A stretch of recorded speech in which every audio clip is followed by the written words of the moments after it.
Hello everyone and welcome back to the channel. My name is Drew and you're once again watching To Theme Park Dude. Today's video I give my full review of the best dark ride in the world, Harry Potter and the Battle at the Ministry, a Universal Orlando's all-new theme park Epic Universe which just opened.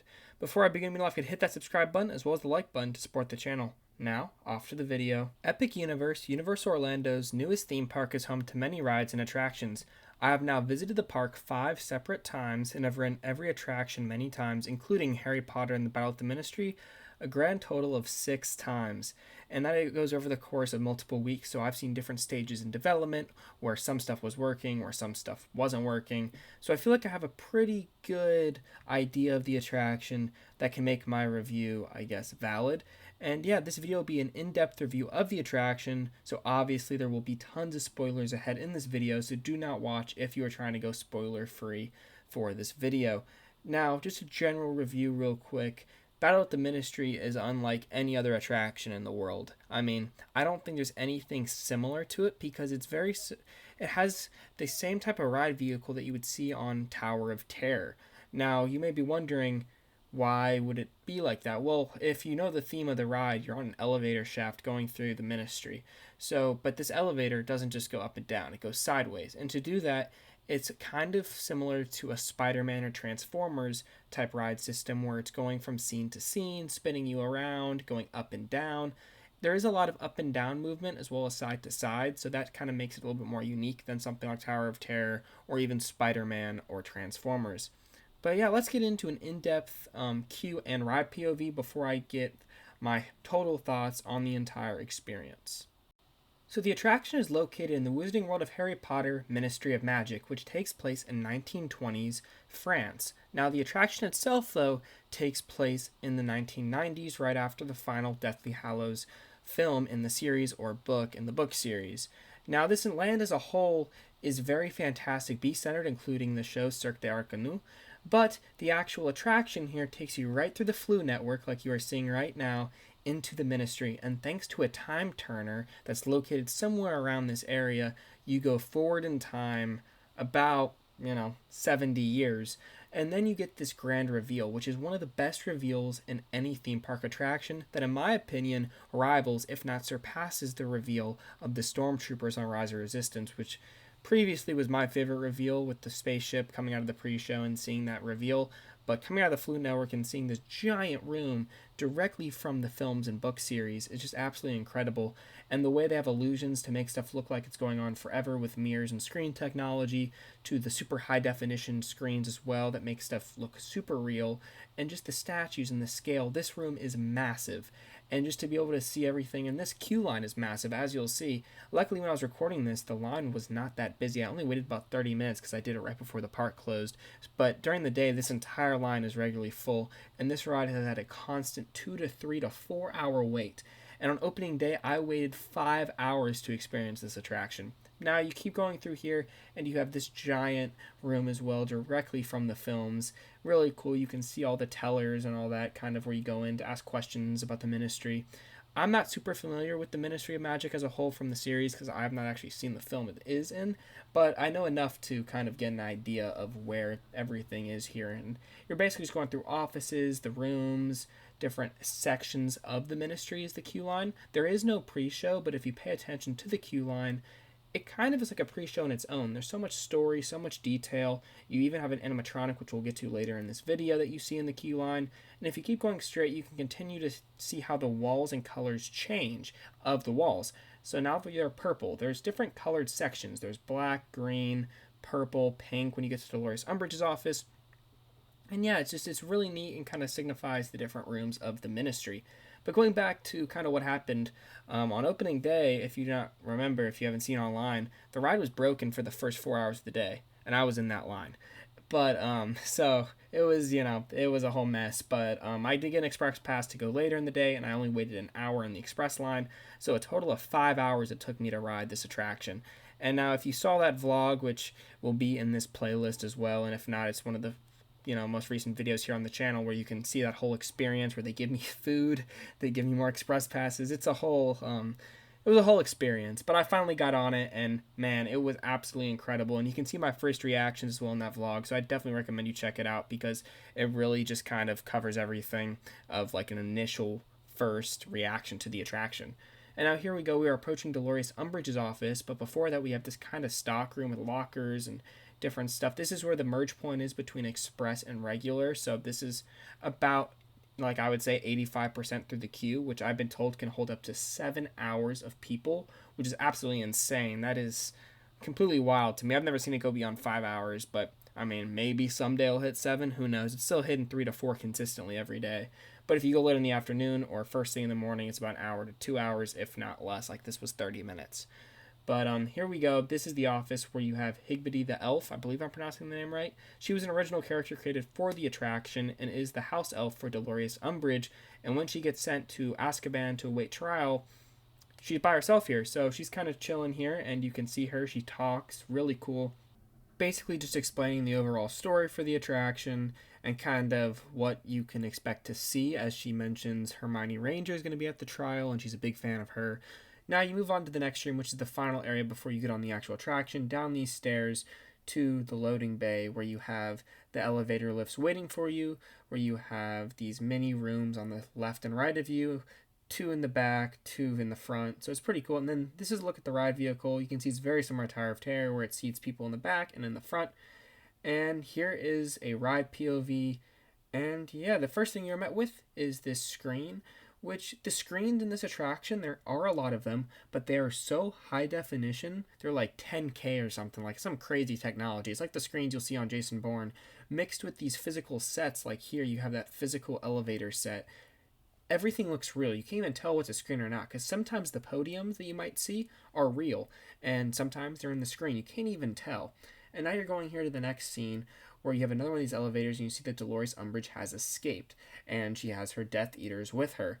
Now, here's another one of those weird illusions, because that elevator is a physical prop piece, but there is a screen in there, obviously, with what's going on, but it's like a 3D hologram almost, because you can see the sides when they turn, which is really... And then this is a very cool reveal on the ride coming up here in a second, because you have another elevator here. It's the third one in a row that you see, and now it's coming, looks like it's coming towards you, so you're slowly moving back while this is...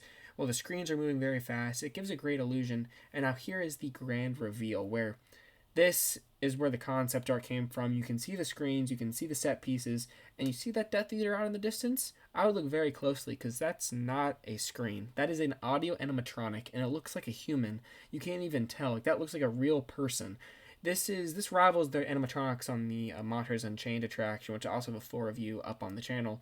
And here's another animatronic Death Eater. Very impressive. By far the most impressive audio animatronics, I would say, at the entire resort, if not the entire theme park industry. They look so real, so fluid, and you can't even tell because they're interacting with the screens. And now here's where things kind of go Fantastic Beast mode, where you go into the magical creature exhibit, and you can see Dolores Umbridge has now taken capture of her house elf who tried to stop her.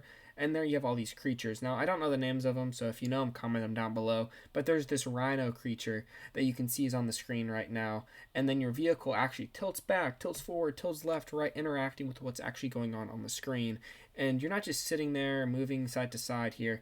And then now you can see physical sets now. You're back into the real world, I would say, with actual scale. And now you look at the most large animatronic, I think, in the entire park, this rhino creature, and it is huge. It is also very impressive, and it looks real. It's so cool how you see it on the screen, and then it blends in right here. And then you also have Harry Potter right there on the screen. And now you're going into the Time Turner room, where there's a mixture of physical sets as well as screens. You can see Dolores Umbridge. You can see her saying how it's your fault, and like she says in the films.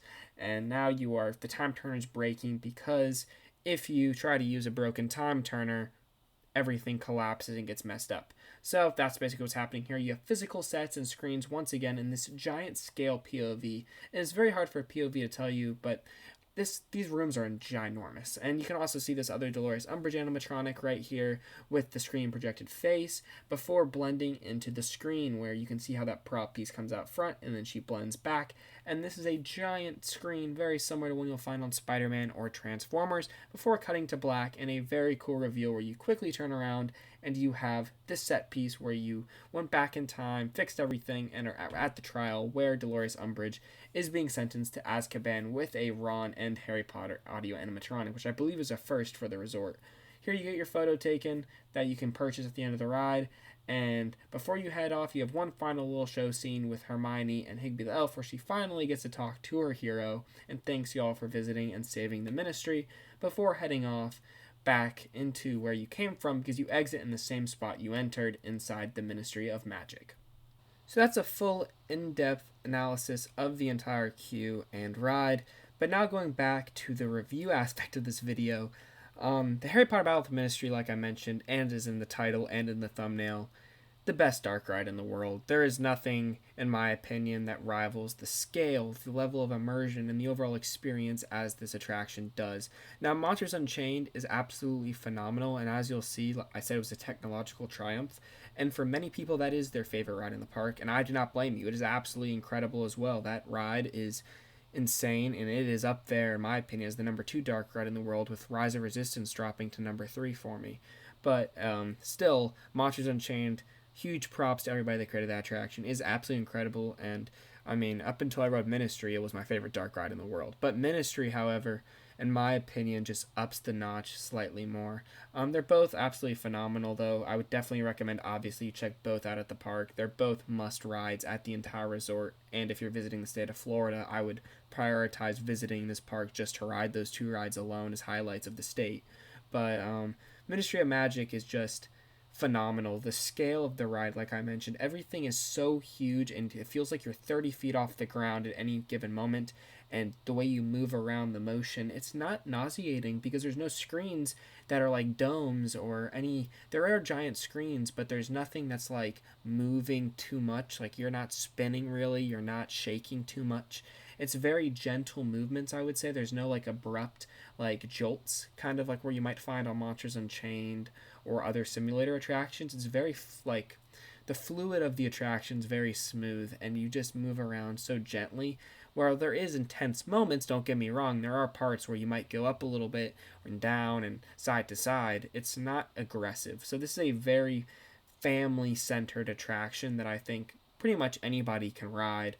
The high level of the screens, like I mentioned, the detail they are, and how well visibly everything is, and how well the details are, is just phenomenal. The audio animatronics that you can find with the 2 Death Eaters, Dolores Umbridge, Harry Potter, Ron Weasley, the Giant Rhino, and more across the attraction are also just so well done. Even in the queue with the house elf, she's so well done. The details are phenomenal. And the mixture of Tower of Terror and Spider-Man is a lot of fun because they're 2 of my favorite rides of all time as well. So just to see that is awesome.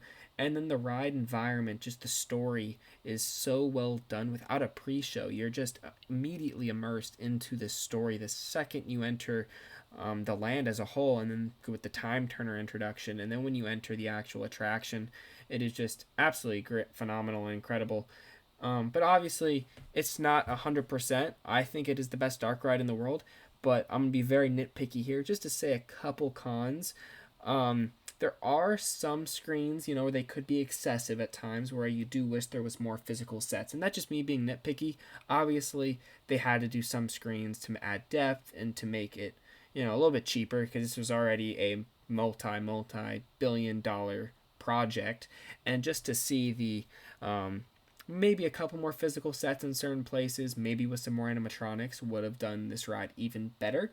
And also, if you are sensitive to screens, that can cause motion sickness for some people. Like, I know my dad had some motion sickness on this attraction, but like I said though earlier, it's very tame, the ride movement, but the screens might cause motion sickness, like how they do for me on Forbidden Journey or on other simulator attractions, so just keep that in mind.